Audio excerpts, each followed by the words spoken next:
Hey guys, hey guys, I am Chris Kaler. And I'm Amber Jane Cosplay, and today we are back out guys with Shadow and Bones, episode 6. So, last episode, we have seen the best kidnapping ever, guys. Made by the kidnappee. So Alina, we learned some terrible truth about the Darkling. It looks like Alexander Kerrigan is the Black Heretic. Whoa. We did not see that coming. We did not trust him, but we didn't think he was gonna be that bad. He looks good for a 400-year-old person, though. And it turns out that we learned all of this right after Alina just went almost all the way with him. Like, they were about to, fuck. Yeah, but they got interrupted. Yeah. Mal showed up at the palace because he basically found the deer, so he showed up to tell Kerrigan about it. And now he's gonna track down Alina because, she's been kidnapped. She kidnapped herself because after finding out the truth about Alexander, she tried to escape, but she hid in the trunk of the carriage. In the carriage that our guy from Ketterdam used to leave. Using, yeah. So, now she's been kidnapped. Aside from that, we had some great fights, some great planning. We dealt with the conductor. Kaz was like 11 steps ahead of us. He did something that we did not see coming. Oh, and it's the same reaction that I used to have in Six of Crows, where I read something and I'm like, he didn't see that coming. But then I get surprised because he did see that coming. He did see that coming. And I'm like, I should stop thinking he did not see that coming. In any case, he was badass. He fought. Inesh killed someone for him, so that was intense. And now they left with Alina. Mal is following them, I think, and Kerrigan is gonna try to find them too. So it's not. All right, things are moving fast now. So let's jump in this episode. The heart is an arrow. The heart is an arrow. So yeah, let's jump in this episode. Hopefully you guys subscribe if you want to see more of these episodes, and if you want to see the full reaction to these episode, it's already on the Patreon. Yeah. Jesus fuck. Well, yeah, it's on Patreon. Yeah. Check the link in the description. So let's watch it, guys. Let's go. This is. Uh-oh. We don't want any trouble. Neither do I. So I'll just be on my way. Clearly, you want out of East Ravka. I prefer to travel alone. So step aside and let me pass. I'm afraid we can't let that happen.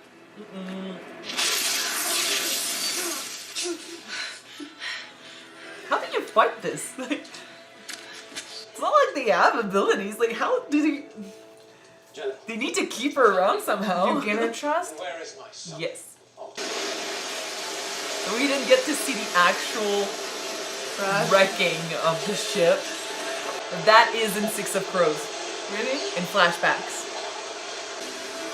So then I get close because they're gonna survive together? Well, they're basically thrown in a situation where they need each other to survive.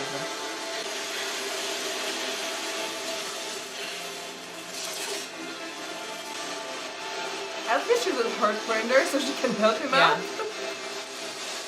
Because this is frozen. Oh, freezing cold. You won't get far out here without it.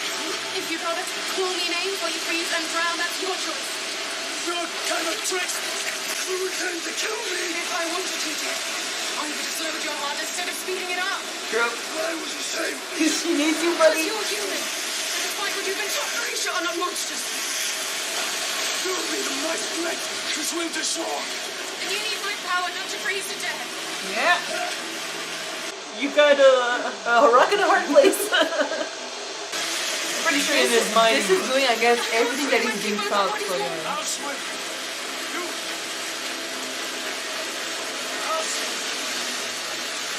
He has been taught that this is wrong, this is evil. I'm pretty sure that in his mind, as soon as they got to shore, he would bring her to prison. I don't know where they are technically from the shore, but... They were going to Fjorda. No, but he's gonna have to swim for a long time. Yeah, they're not. That's gonna be exhausting. She can keep him, energized. Okay. I think, yeah. Make sure that he doesn't get too tired. They make it too short. shall willing in my homeland. For the saint's sake. I like that we spend a lot of time with them this episode.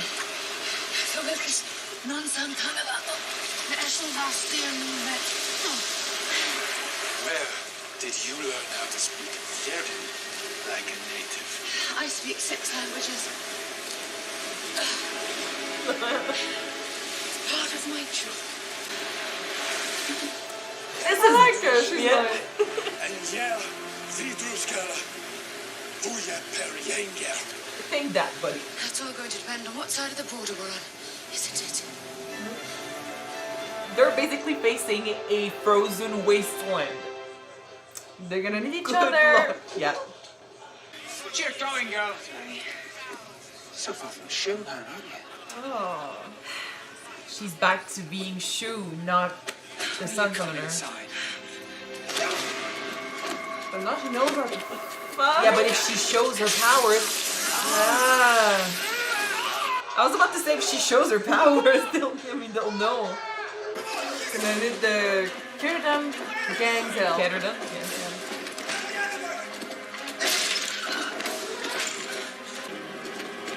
Because either way, it's not a good thing. Like, either they take her as a prisoner because of, who she is and stuff, or they see that she's a sun summoner and they bring her back to Kyuujin.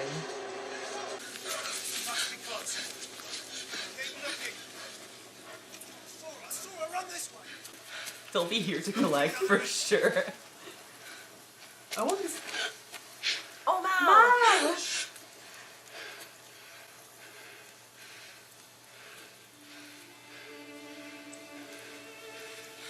He did not waste any time.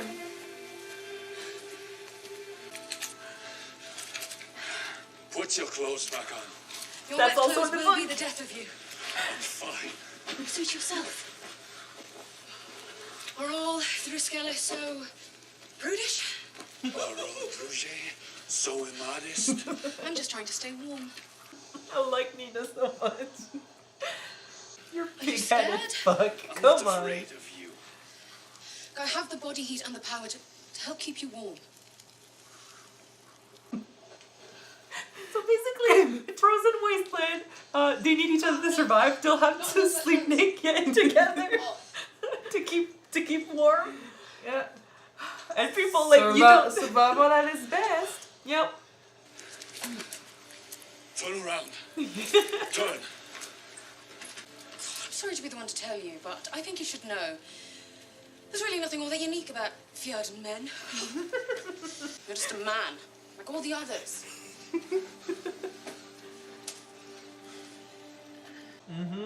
A beautiful man. I mean, she's a woman. She has, urges and shit. And he's not bad looking. No, he's not. And I think she enjoys teasing him. So. Closer. He acts like a little boy. But she's being rational. Stop your wiggling. Oh, you're cold and clammy. It's like lying next to a burly squid. You told me to get closer. What are you doing? Oh, God, relax. I promise not to ravish you. I hate the way you talk. That's also in the book. Ah.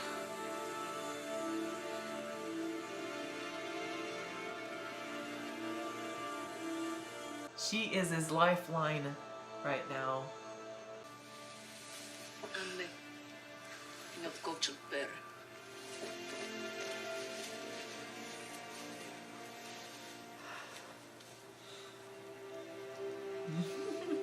You can always see in his face that he's slowly changing to something else. His mind is Well, changing. we'll have an opportunity to actually talk about this more, but there's no mistaking where they're going, as characters. The wagon matches the one that was reported stolen from the palace. He may have continued on horseback, faster, harder to track.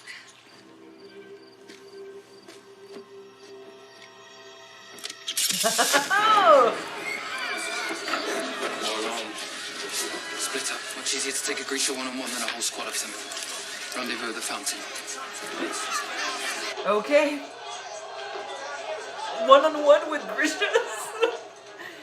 How that Please, turned out. not the general. How did that turn out last time? Oh, shit.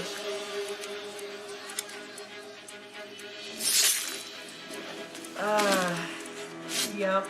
Yep.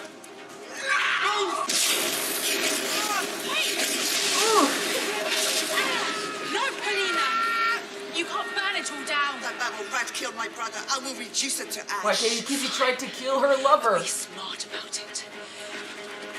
Future lover, you mean? Yeah. Well, they're lovers. They just Possible don't, lover. They just don't know it yet. He fucking put his crow club on the table for her freedom. They're lovers. Okay, Inej. Inej is the one I'm least scared for, honestly.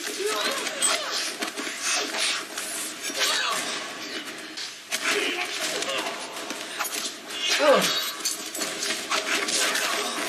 Oh, okay. It's like the worst spot to fight someone with fire powers.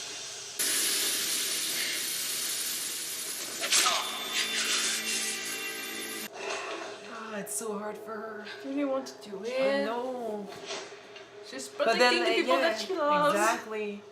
And who do you face? Oh fuck! Oh fuck! You're good, Kaz, but not that good. No, but let's see how he manages to do this. You should have stayed and cut it down. Mr. Brecker.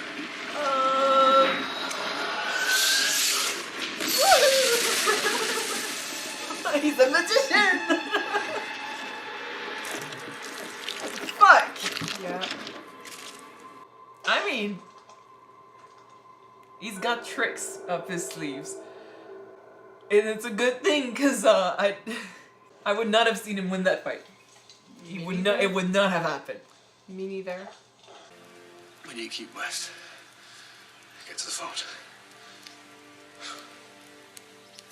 Did you tell General Kerrigan where to find the stag? What exactly? How much does he know? Could you find it without you? I pointed to a broad area on his map. That's it. She'll have to go find the stag She wants first. the stag. She needs the stag. We should head north. Kill the stag, take the Find power. the stag before he does. Why? It's a powerful amplifier. It might make me strong enough to Defeat him? destroy the fold. Is that why General Kerrigan wants it so badly? It's the other way around. It must have some other use for him. Yeah, he wants to expand the fold. Walking fast isn't going to make us any less lost. I am not lost.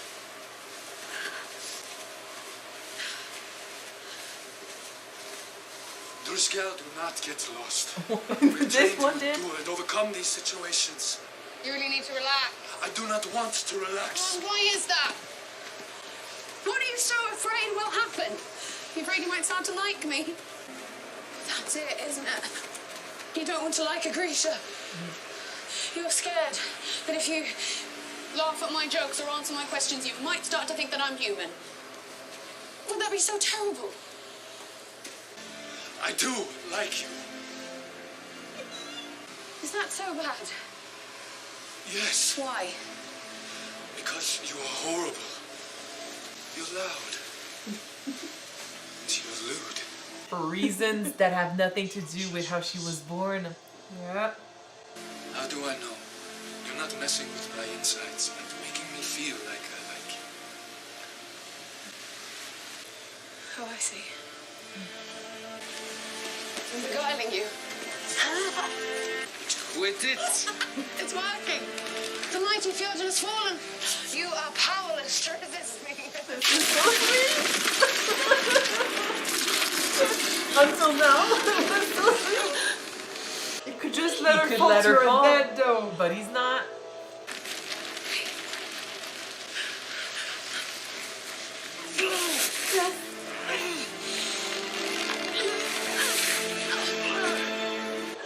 So That's now, what happened when you learn to know people. so now they both saved each other. Yep.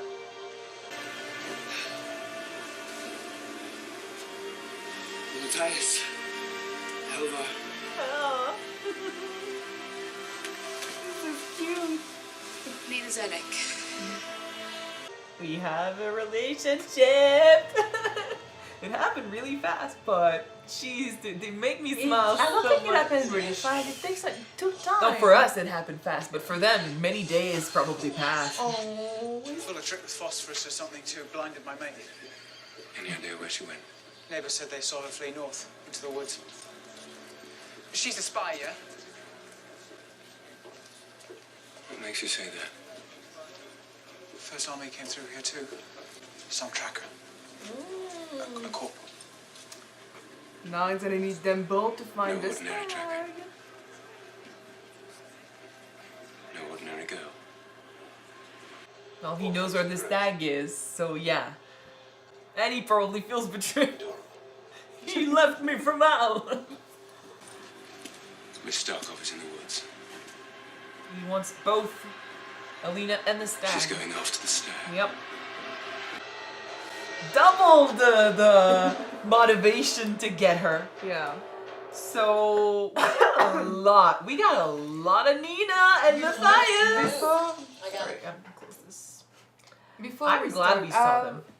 I've heard people say that they didn't know what they thought about the change that they make about the Alina's character, because from what I've heard, she wasn't supposed to be Shu in the book, but they changed it because of the actress who played Alina in the series. I didn't know that. I didn't read the books. The first few ones. So I mean, I don't know how the audition went down, but I think that I don't remember her name, but she's doing a really great job at it. But what do you think it brings to the character that she's part Shu? well, the fact that she's felt like she didn't belong her entire life, that's, to me, it makes a lot of sense because it's at the center of her character in the show. She's been cast out forever because of the color of her skin. She's faced racism and she never felt like she belonged except with Mao. So it intensifies, her relationship with Mao. When she was not accepted in the little palace with the other grishas. Yeah. Well, no, it intensifies her relationship with Mao, and when it comes to the little palace, it also intensifies why she did not want to stand out. So it explains pretty well why she would not just accept that she's a grisha and she's a sun summoner and she's just gonna take that power. So I feel like, well, I don't know how it happens in the book, but if you turn it around, for example, imagine that they stood with the same type of character that she was supposed to be in the book. well, I don't know what type of character she's supposed to be in the book. So I don't know how they tackle that problem. I think in this show, She was like the Ravkan. She wasn't Shu. She was like Alexander. I'm gonna repeat myself, but still, I don't know which approach they took in the book to explain her issues. So in the show, I feel like it makes a lot of sense. It gives a backstory. It gives reason and an explanation to how she reacts with Mal and how she reacted with Kerrigan and the other grishas. It put a reason as to why she did not want to stand out that much. Because she stood out her entire life. Because she's been different and cast out. I think it also put a lot more meaning to, how she took charge and accepted her power and became stronger. Like he's saying, she looks healthier and she looks, she has more appetite. But that's because she's using a lot of energy with her powers and stuff. But I feel like she's less shy now. Like she can say out loud what she's thinking instead of just cowering away because she's afraid of, she knows that no one is going to listen, no one is going to care, and people are going to judge. So I think that I'm glad they did the change. Like I'm glad. Well, I don't know what to compare it to, but I'm fine with the change. And I would have to see what people are saying against the change to better understand why they don't like it. But you clearly checked it out, but I didn't, so don't spoil yourself in between episodes. I did not. I just saw comments. You look for comments. I stay I'm far not away. looking for comments. I try to stay far away from comments and thumbnails and shit. But yeah, like you said, regarding that particular change, like I said, the actors who did Alina's part in the series did a really fantastic job. Everyone is doing a really fantastic job. And I think that, like you said, they really brought out this change into the storyline, and they use it to really give flesh to her character. Give flesh to her character. Yeah, I like it. So that's a change done well, you know. And I mean, it puts more obstacles on her path. You know, now she's alone. Well, Mal is with her, but at first she was alone, having to survive in the city. But now she's not with the army or anything. Like, she's got no one to support her or help her. Well, obviously, she's gonna get, you know, seen as Shu. You know, people are gonna judge. People are gonna think she's a spy. People are gonna, you know, mock her and belittle her. And she's gonna face racism, basically. Mm-hmm. Which definitely makes it harder for her to handle everything. But she, especially after she's been used to being the Sun Summoner. You know, people still cast her, you know, they put her in another category than their own. But they treated her differently because her status was not lesser than being Sun Summoner. Yeah. Unless you're the squaller who's in love with Kerrigan. Zoya? That one, though, like, well, I'm glad that we finally got an explanation as to why she hates her so much. Makes sense. But honestly, though, she needs to realize that it's not love. Like, I don't think Kerrigan is interested in love. I think he used her more as a, you know, as something to escape. Like, I think they had a physical relationship, you know but what? she likes him more. I think for Alexander it is both. Like, I think that not it with is Zoya. No, not with Zoya, but with Alina. No, with Alina, I was talking about Zoya. Oh, okay. I feel like for her, she thought, you know, she wants to be helpful to him. She wants him to focus on her, and she wants his attention. For him, it was probably only physical. And then in came Alina. Yes, I do think that it's both with Alina. It's what? Sorry, when you said and then came Alina, I don't know why, but do you remember the clip from Illywood show about Twilight when she's with Edward and she see Jacob and I just switch. In my mind, it's just the same thing. And then came Alina. Yes. That's the same thing. Yeah, okay, well, similar to that. I feel I talked about this before, but for Kerrigan, Alina is, you know, Alina, I think, misunderstood what they had for affection. I think it goes beyond affection. I think it's obsession. And the obsession probably, I think, yes, there is a part of him that has felt alone for so long. You know, he's got this power and he's got ambition, but I don't think he ever found someone who understood what it felt to be like him until he met Alina. That feeling got mixed up with his obsession for power. Yes. And he cannot discern. And he's obsessed anymore, he's obsessed, and he's also very possessive. With her. Yeah. That's the thing. Like, it's not so much affection as it is like she belongs to him now. He found her and he connects with her, so he's obsessed with her, and that turned into, especially considering she returned his feelings, sort of, it turned into, now you belong to me and I need you close to me because I'm gonna use you. Like, he sees her as an object worthy of his attention, and an object he can use for his goals. So in his own twisted way, I think he does like her, but he doesn't truly get what love should be like, you know? He's just too far gone in his fantasies, and like, we saw it a lot in this episode, actually, how he turns from the nice human who makes jokes, or, you know, who gives into David's weird antics, you know, and he seems genuinely nice, but then he turns around and the obsession takes over. Sort of like, he knows how to act like a human, but whenever his obsession is in his focus, he has tunnel vision. You know, he forgets about emotions. He forgets about what other people want. He doesn't give a shit about what Alina wants, because he sees it as, she definitely cares. You know, she definitely loves me. But then she was probably, you know, lied to or something. But and she, the thing is, left. like I said, 400 years ago when he created the falls, I'm not sure if that's the correct number, but many times ago when he created the fall, since then he was obsessed with power. He searched for it, tried to find the special object animals like the stag, and now and through those many years, I think this obsession for power just become stronger and stronger and stronger, and then came Alina, like you said. So now you got like hundreds years of obsession for power. Well, and it's not behind. just, and it's not so much like obsession with power. It's we still need to hear his side of the story. I'm not saying he's not obsessed with power. I'm saying that a true villain, I don't think so. In a good TV show, in a good story with a good villain, I don't think the villain would ever do evil things for the sake of doing evil things. So in his mind, he justifies what he's doing with what he thinks is a good reason.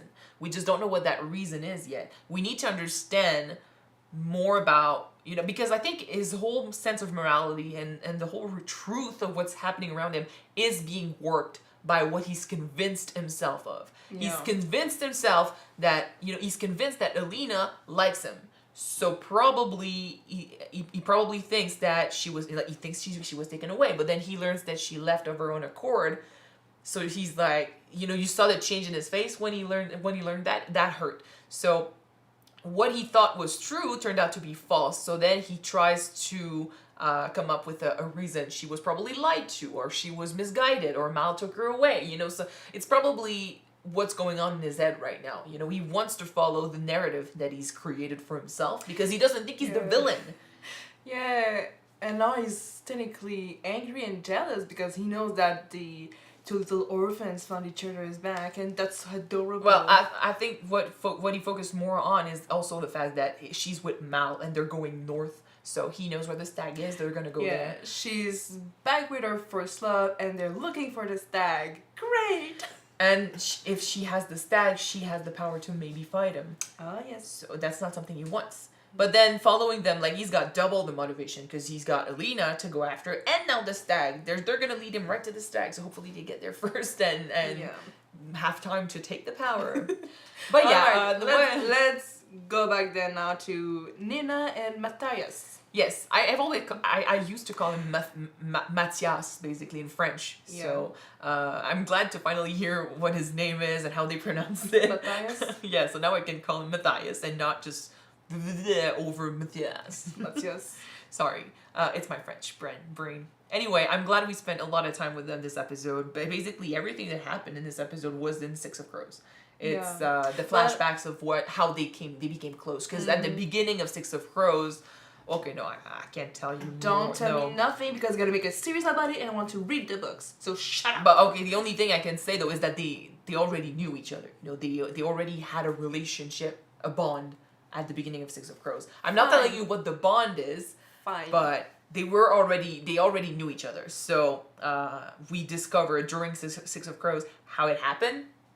So there you go. Hence the flashbacks. But yeah, like we said, he did save her in the boat too, though. So that's he saved her. She saved him. He saved her again. But I mean, we can understand how difficult it is for him to overcome years of brainwashing, upbringing.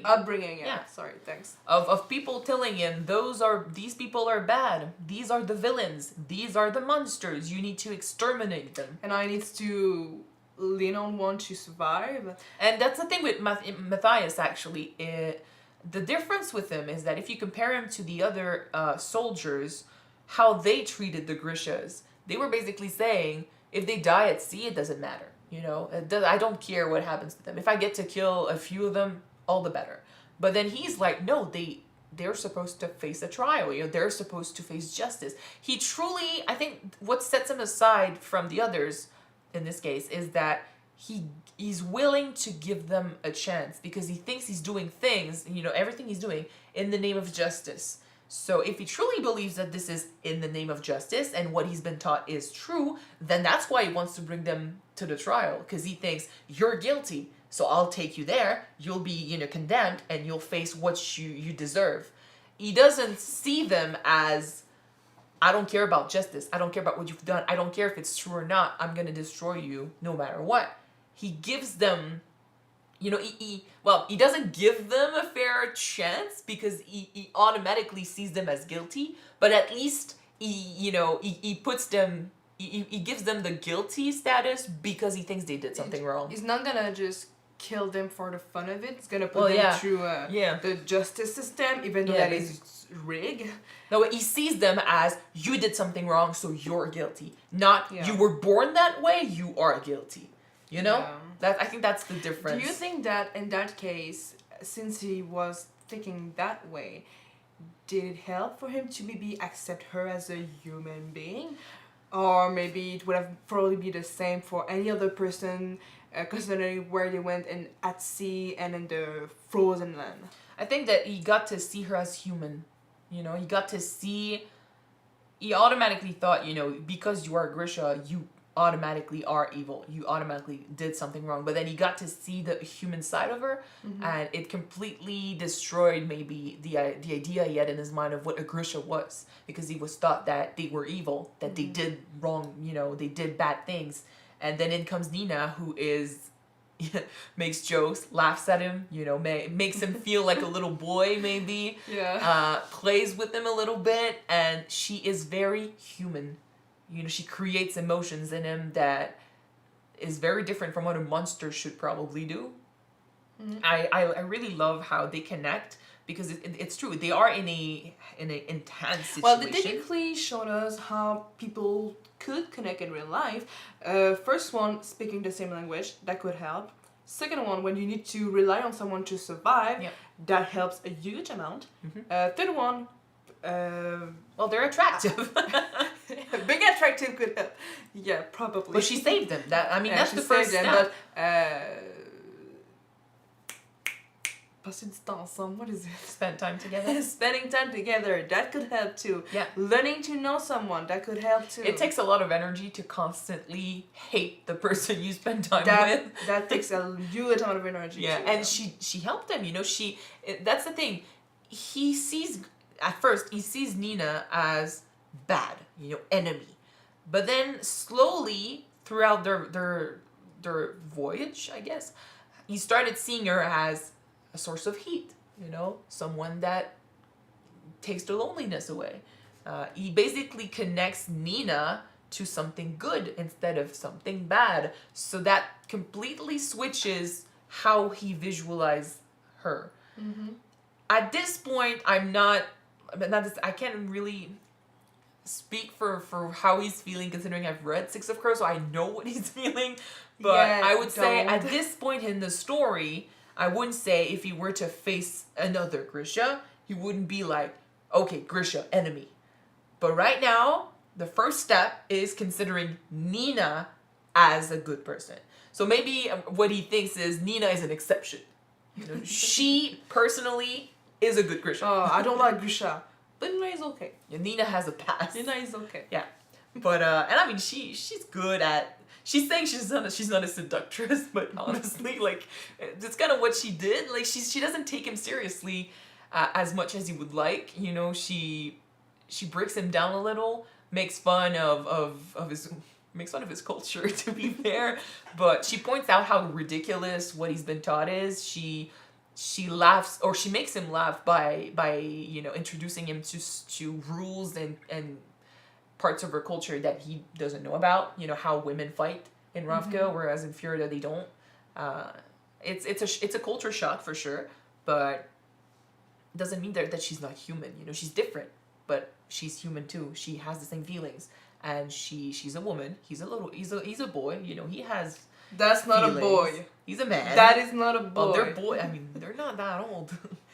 In the books, they're not that old. I say it's like They're not kids, but he's in his 20s. well, I mean, the show, yeah. But in any case, I feel like, and for her, it's the same. You know, she's been not trained, but she grew up seeing the Fjordans as these cold, robotic soldiers who don't discern, you know, a Grisha from a monster. They don't think of them as humans. They think of them as things that needs to be destroyed. And then in comes Matthias, who, like I said before, doesn't seem to see her as a monster so much as someone who, because she is a Grisha, is guilty of doing something bad, but still is willing to treat her like a human.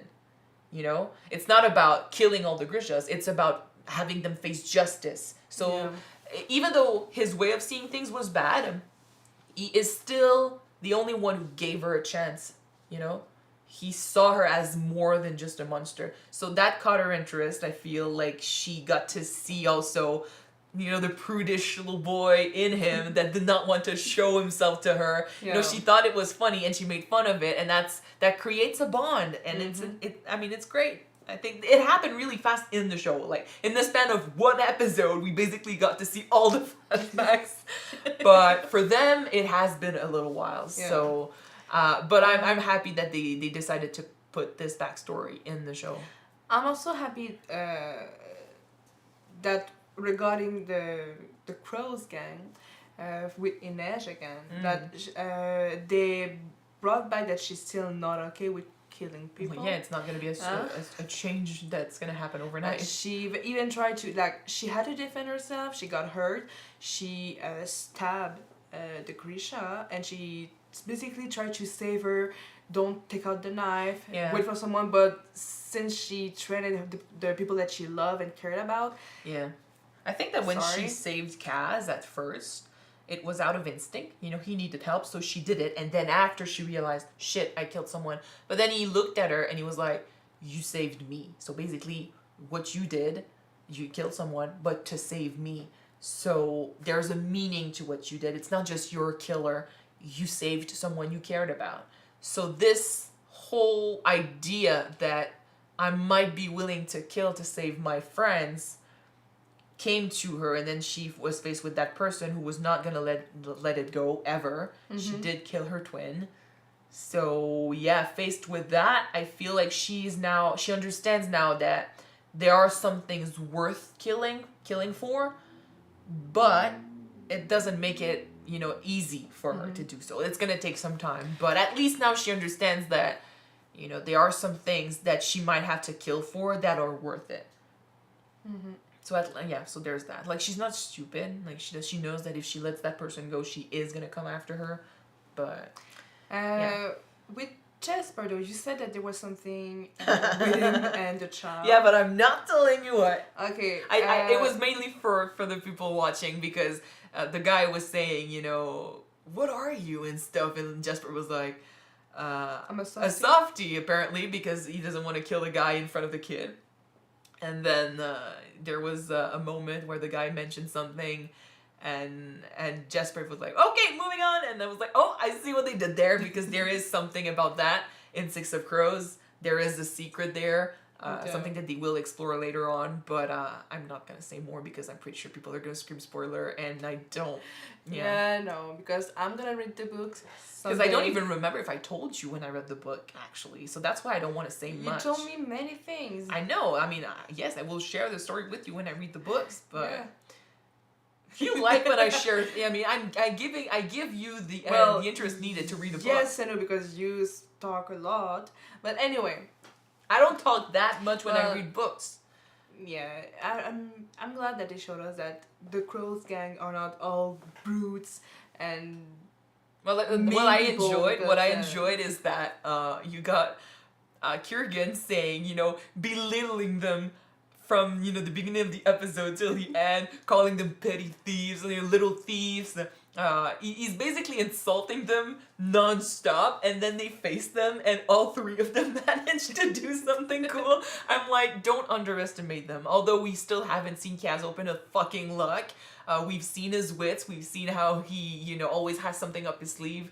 He basically makes sure he never gets his back against a wall, which could have definitely happened against Kerrigan. And Inej, I wasn't even worried about Inej. And Jesper, he's just that good. Yeah. So yeah, I wasn't scared per se, although I did get a bit worried for Kaz, because facing, the Darkling is not an easy feat. But I mean, for sure nothing was gonna happen, because they're not supposed to be in the same story, so they can't influence one another that much. But we got to see that he always keeps stuff, with him, so he never ends up backed against a wall. He always has a plan. Yep.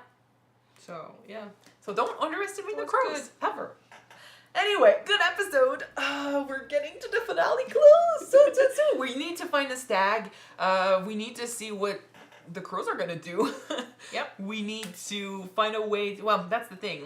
We need the money or Kaz is gonna lose the crew club. Yeah, so there's another problem because they don't have Alina anymore. Well, they need the money. So what are they gonna do? I don't know. They might track them too. Like somehow they need to get her, but then they are going to the stag. So that's another thing. Are they gonna follow them to the stag too? Everyone is gonna show up. We'll see. We'll have to wait and see. There's only what 2 episodes left, so we'll get to see next episode, and then the finale is gonna be pretty cool. I'm sure. Sorry about my English. I don't know what's wrong with me today. I sound weird. Anyway, so yeah, that's it. Thank you guys so much for watching this episode with us. If you want to see the next one right away, it is on Patreon already, or it will be very, very soon. Check it out. The link is in the description. And if you don't, wait for the next one to be out on YouTube, which will be next week. So see you then. Bye. Bye, guys.